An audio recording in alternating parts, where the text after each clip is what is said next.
Au Cameroun, les exportations des céréales et des huiles végétales produites localement ont été temporairement suspendues.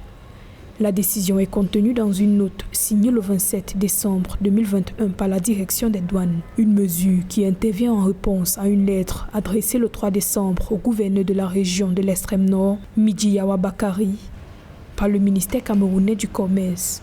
Le service et les usagers sont informés que les opérations d'exportation de céréales et des huiles végétales, notamment Mayor, Azur, Nema, Diamahor, Stal Oil et Pacific Oil, produites au Cameroun, sont suspendues à compter de la date de signature de la présente note de service.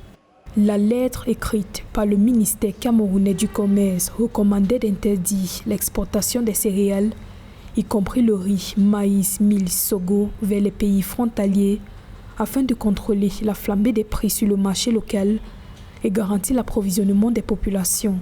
D'après une récente étude du Bureau de mise à niveau des entreprises, l'approvisionnement des céréales dans certaines régions du Cameroun est fortement perturbé par les exportations en direction des pays voisins tels que le Nigeria et le Tchad. Il s'agit tout simplement d'améliorer le bien-être des populations, éviter l'inflation et pour assurer comme ça le pouvoir d'achat des consommateurs. Et c'est ce pouvoir d'achat qui va, ma foi, contribuer à la croissance économique d'un pays. Et donc la décision prise par la Direction générale des douanes, c'est l'une des réglementations du Code des douanes. Tous les pays doivent s'inscrire dans cette logique.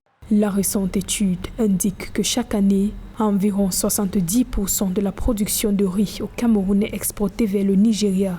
80% des espaces aménagés pour cette culture se trouvent dans le nord et l'extrême nord du pays. Pour ce qui est des huiles végétales, les consommateurs notent une inflation sur le marché, 1 litre d'huile raffinée passant de 1150 à 1600 francs CFA, soit une hausse de 450 francs CFA.